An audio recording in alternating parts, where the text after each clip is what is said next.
metri ir izaicinājums nobraukt uzturas līdzvērtīgu ātrumu. Nu, pie 150 metriem jūs jau varat sākt viens otru piesakīt. Tas te notiek.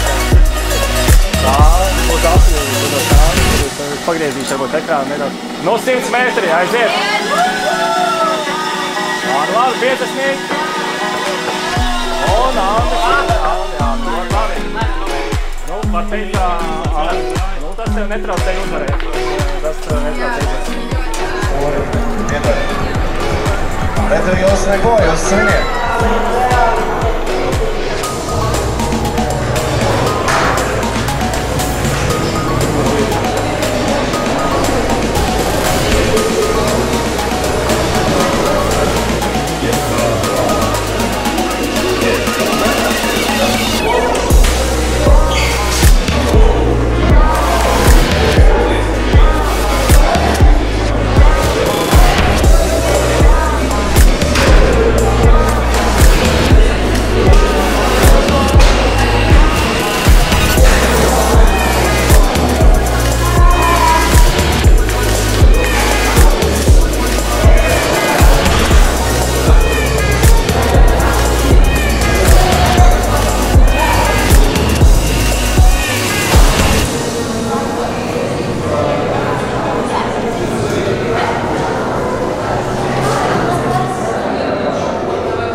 Nākam viņš tuvāk, nākam, esmu liels, bet nebūšu ļauns.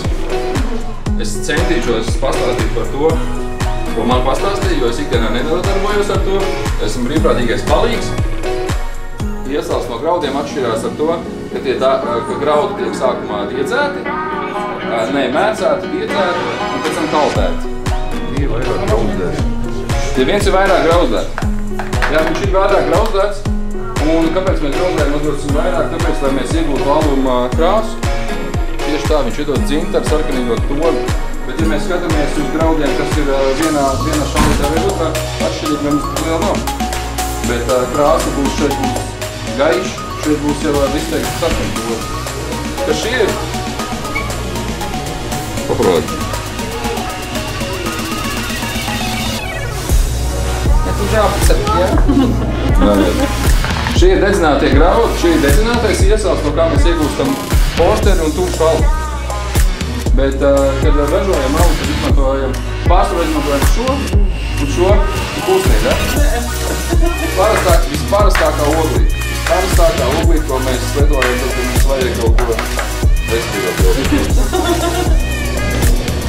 Tad, lai mēs iegūtu no graudiem to, ko mums no viņiem vajag, mums viņus vajag sasmalkināt.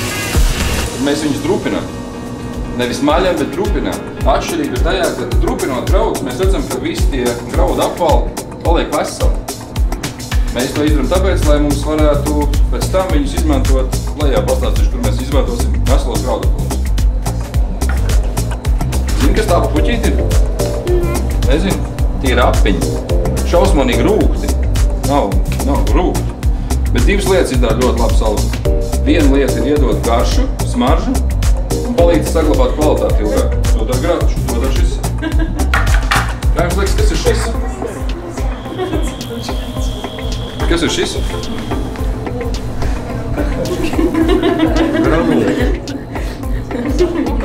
Barāška.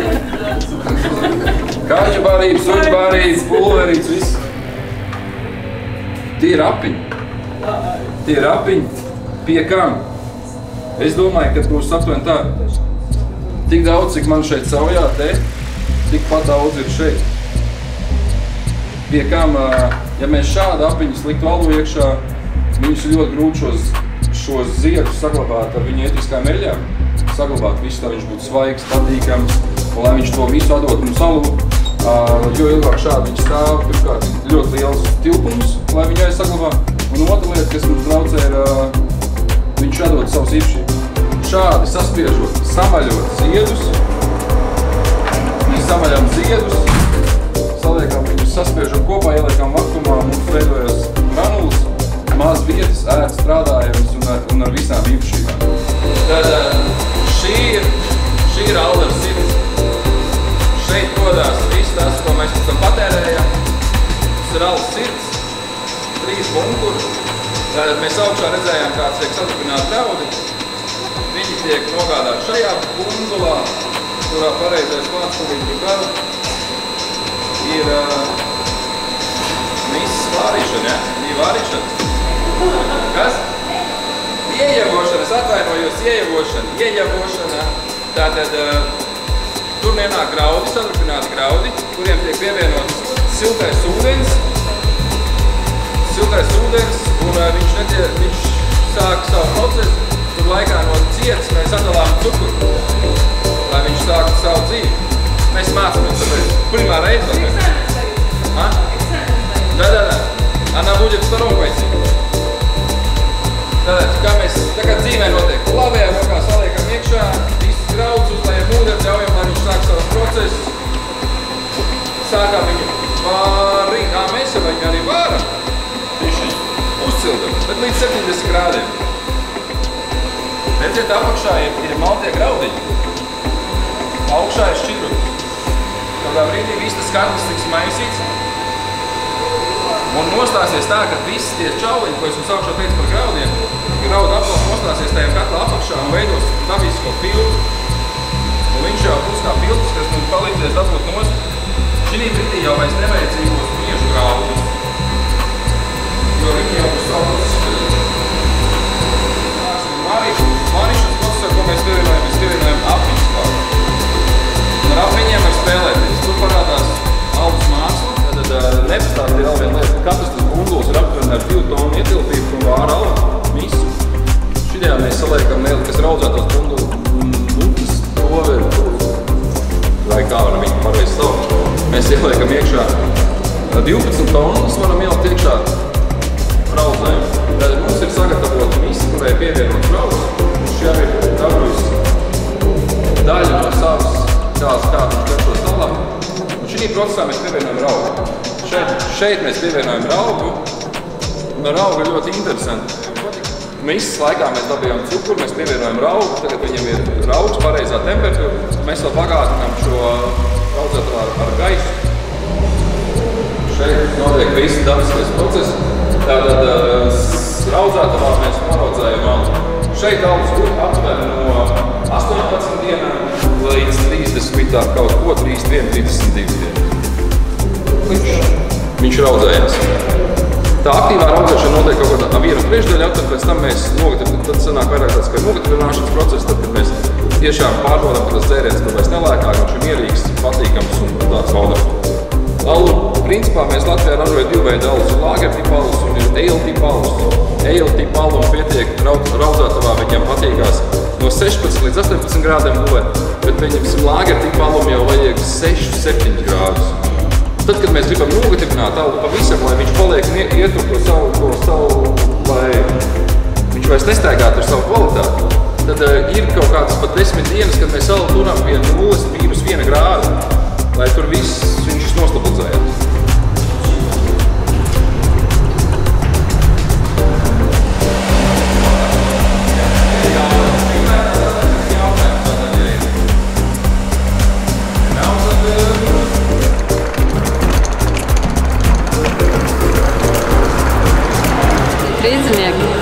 Sāciet dienu ar veselīgajām tējām, lai jums saulaina diena.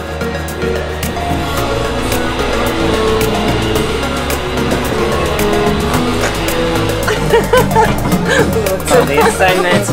Muzeja nakts visnotaļ ir laba lieta, tā lai turpinās, un paldies, saimnieci, par garšīgu sieru.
ievērojamiem regulējumiem mūsu stāsts. Nu, rezistēt bija diezgan labi, 1/7 sekundes vērks. Mehāniskai pulksteņi, tas ir labi. Pēc tam jau pēc otrā pasaules.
Es jums novēlu mīlēt savus tuvākos, ģimeni, bērnus, mājdzīvniekus, nodarbojieties ar sportu, attīstiet sevi un esiet sev un saviem apkārtējiem vienmēr vislabākie. Iekā!